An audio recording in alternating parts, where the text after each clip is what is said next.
पंढरपूर तालुक्यातील माढा परिसरातील अंजनगाव खेलोबा 18 पगड जाती गुण्यागोविंदाने राहत असलेल्या या गावात सध्या तणावाचं वातावरण आहे। कारण इथं छत्रपती शिवाजी महाराजांच्या पुतळ्याच्या वादावरून मोठा तणाव निर्माण झाला आहे।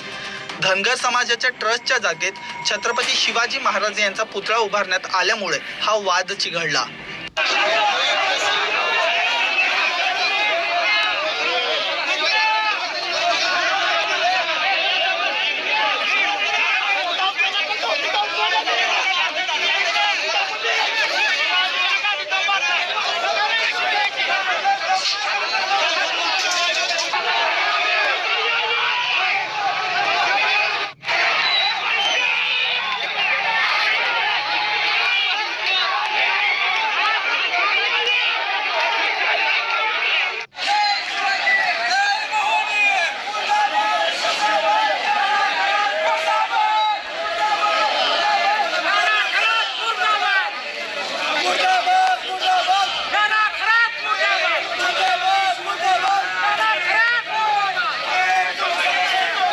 ही जागा शासनाची असल्याचा दावा मराठा समाजाकडून करण्यात येत असून या मुद्द्यावरून दोन्ही समाज आमने-सामने आले।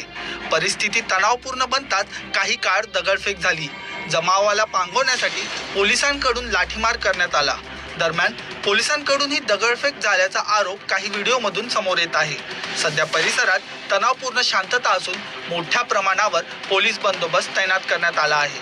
मात्र आज पुन्हा दोन्ही गट आमने-सामने आले।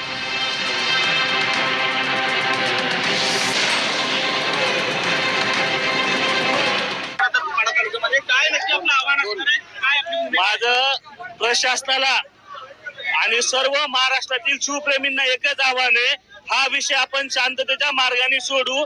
पोलीस प्रशासनाने पण कालजी दगडफेक केली, लाठीचार्ज केलाय, ही घटना 100% चुकीची केलेली आहे। कारण छत्रपती शिवाजी महाराज बसवल्यानंतर एवढी आक्रमक भूमिका घेण्याची काहीही गरज नव्हती। आणि ही जागा मंदिराची आहे की BNCची आहे याचा हे सगळा पुरावा आहे। ही जागा हा तिचा उतार आहे, ही जागा मंदिराची नाहीये। आणि जरी ही जागा मंदिराची असती तरी पण आज महाराष्ट्रात छत्रपती शिवाजी महाराजांमुळे मंदिरावरला कळस आणि दारातली तुळस आहे। त्यामुळे कुठल्याही मंदिराने, कुठल्याही धर्माने, कुठल्याही जातीने छत्रपती शिवरायाला विरोध करण्याचं काही कारण नाही असं माझं मत आहे। ज्या कोणी सांगितलं होतं की मी सकाळी 9 वाजता येतोय त्या माणसाला माझं एवढंच म्हणणं आहे, बाबा तुझा जातीवाद तुझ्याकडे ठेव आणि याच्यानंतर जर तू छत्रपती शिवाजी महाराजाला विरोध केला तर तुला रस्त्यावर कपडे काढून मारले जाईल।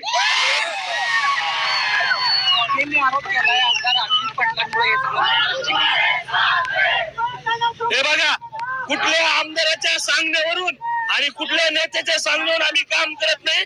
आमचा इतिहास बघा, गेल्या 2 वर्षात 570 छत्रपती शिवाजी महाराजांचे आणि सर्व महापुरुषांचे स्मारक बसवले, एकटे छत्रपती शिवरायांचे नाही। डॉक्टर बाबासाहेब आंबेडकर, अहिल्याबाई होळकर, अण्णाभाऊ साठे, इव्हन जेवढेही महापुरुष आहे सगळ्यांचे स्मारक बसवलेले। त्यामुळे कुठलेही नेते सांगून हे केलेलं नाही। परवानगी घेऊन का पुतळा बसवला जात नाही अशी काही का केली जाते? अजिबात परवानगी घेऊन पण बसवलेत आणि जिथं परवानगी मिळत नाही तिथं बिना परवानगी पण बसवले। भविष्यात होणार नाहीत असं वाटत नाही का तुम्हाला? वाद होण्याचं कारणच नाही ना। मला सांगा, हा महाराष्ट्र आणि हा देश लोकशाहीवर चालतो आणि त्या लोकशाहीमध्ये महापुरुषांचा खूप सारा आदर केला जातो। त्या आदराच्या भरोश्यावर कुठल्याही महापुरुषाला, छत्रपती शिवाजी महाराजच नाही सर्व महापुरुषाला विरोध करण्यात काही कारण नाही आहे। राजकारण होतंय, धनगर समाजाच्या महाराष्ट्रातल्या केसाला जरी धक्का लागला तरी बघा अंजनगावामध्ये दगडफेक करून मारहाण झाली। हे बघा, त्या लक्ष्मण हाकेला माझं एक सांगणे, माझ्या मागच्याही 7 पिढीत कुणी राजकारणात नव्हतं आणि मी जोपर्यंत जिवंत तोपर्यंत कुणी राजकारणात नसन। त्यामुळे ते राजकीय भाषा तू राजकीय दलालेस, आम्ही नाही, तू तुझ्याकडेच ठेव। याच्यानंतर कुठल्याही धनगर समाजाला आमच्यामुळे त्रास नाही झाला। आम्ही अहिल्याबाई होळकरांचे स्मारक बसवलेले, आम्ही होळकरांचे विचार जपलेले, त्यामुळे तू कुत्रे आम्हाला काही सांगू नको। नाही, पण असं आहे, राज्यामध्ये हिंदुत्ववादी सरकार आहे, मग असं असताना तुम्हाला चोरी छुपे रातोरात हे पुतळे का उभारावे लागतात? काय ऐका ना, आम्ही रात्री पण उभारतो, दिवसा पण उभारतो। त्याचं कारण तुम्हाला सर्व मीडियाला सांगतो, कारण छत्रपती शिवरायांनी रात्री, दिवसा, दुपारी जेव्हा वाटन तेव्हा मोहीम केलंय आणि त्यांच्या विचारावर आम्ही चालतो, त्यामुळे रात्री तोडगा काढणार आहात का? आम्ही शांततेचाच मार्गाने तोडगा काढण्यासाठी आलोय. आम्ही कुठलाही वाद करण्यासाठी आलेलो नाही. छत्रपती शिवाजी महाराज विराजमान झालेले आहेत, त्यांचं त्या जागेवरती राहून द्यावा एवढीच विनंती करण्यासाठी पोलीस प्रशासनाला आणि इथल्या मंदिराच्या सर्व लोकांना पण आम्ही आवाहन करतोय. आपल्या मंदिराला आज आपण बघताय ते छत्रपती शिवरायामुळे आहे, त्यांना बसू द्यावा एवढीच विनंती करण्यासाठी.